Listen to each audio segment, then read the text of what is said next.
children, I'm back with another book, The Invisible Boy by Trudy Ludwig. Can you see Brian, the invisible boy? Even Mrs.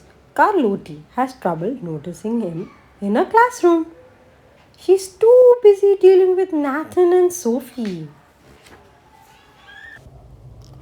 Nathan has problems with what Mrs. Carlotti calls volume control. He uses his outside voice inside too much. Sophie whines and complains when she doesn't get her way. Nathan and Sophie takes up a lot of space. Brian doesn't. When the bell rings for recess, Mitch and JT take turns choosing kids for the kickball team. The best players get picked first. Then the best friends of the best players. Then the friends of the best friends.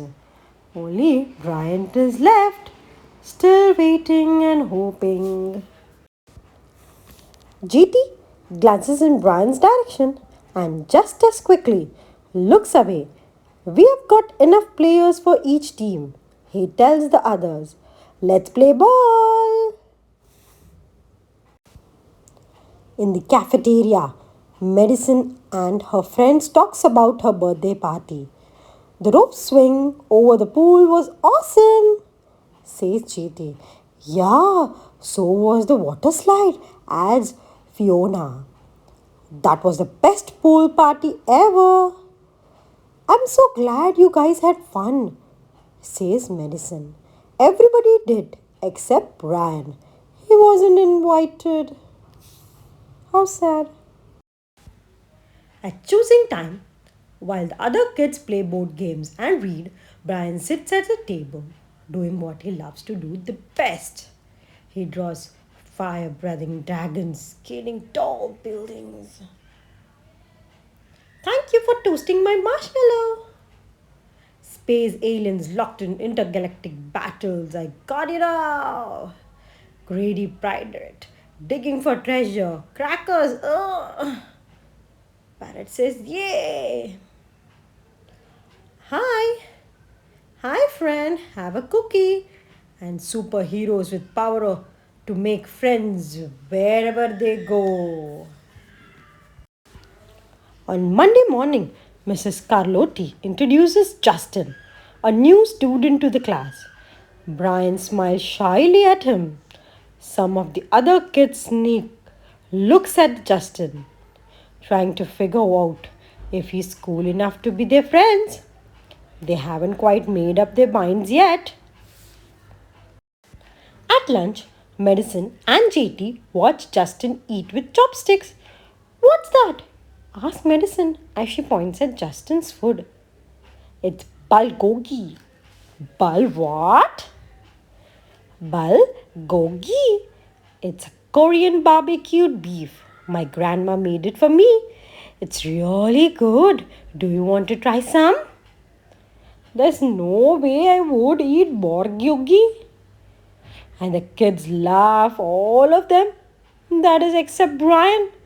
He sits there wondering which is worst, being laughed at or feeling invisible. The next day, when Justin goes to his cubby to put away his backpack, he notices a piece of paper with his name on it. The paper said, Justin, I thought the bulgogi looked good. Brian, yum. At morning recess, Brian finds a piece of chalk on the ground and starts drawing away. You're Brian, right? Yeah. Thanks for the note. Hey, Justin, Emilio calls out from the tetherball court. You're up next. Sorry, I gotta go, says Justin. By the way, that's a really cool drawing, he adds before taking off. Back in class, Mrs. Carlotti asked the kids to team up in twos or threes for a special project. The kids scurry around the room to pair off. Brian heads towards Justin. I'm already with Justin, says Emilio. Find someone else. Brian looks at the floor, wishing he could draw a hole right there to swallow him up. Mrs. Carlotti said we can have up to 3 people in our group. We are only 2. Come on, Emilio, let him work with us. Okay, I guess. Mrs. Carlotti gives the class direction for the project. Your assignment is to work together to write a story about what you see in that photograph. Use your imagination and have fun. Ooh, cool, says Emilio. What kind of people do you think would live in houses like that?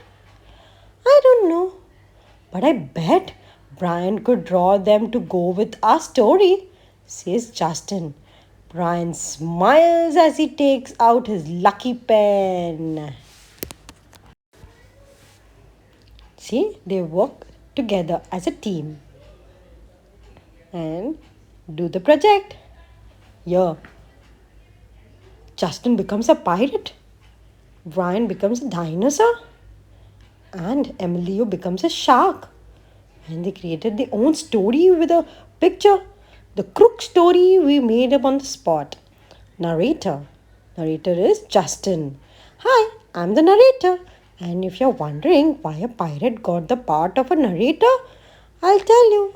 It's all in the agent. Well, live on with a tale, and he narrates a whole story. See, wherein the pirate is asking for help, and then the dinosaur and a shark comes for an help. It's lunchtime again. Brian's least favorite part of the day. Another 20 long minutes of kids talking and laughing with everyone else but him. Brian! He hears someone shout, Hey Brian, over here! Brian turns and sees Justin waving over him.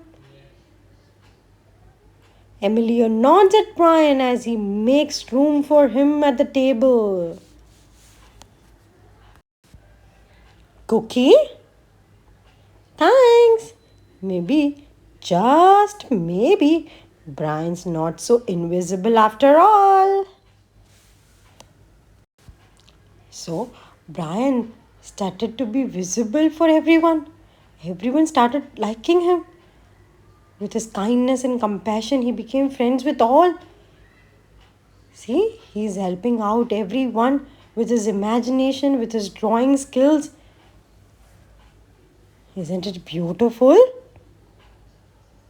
He's drawing for everyone over here. And they're so happy. Okay, children. Meet you in my next book. Until then, don't forget to like, share, and subscribe to my channel. Do share the story if you liked with your friends. Bye.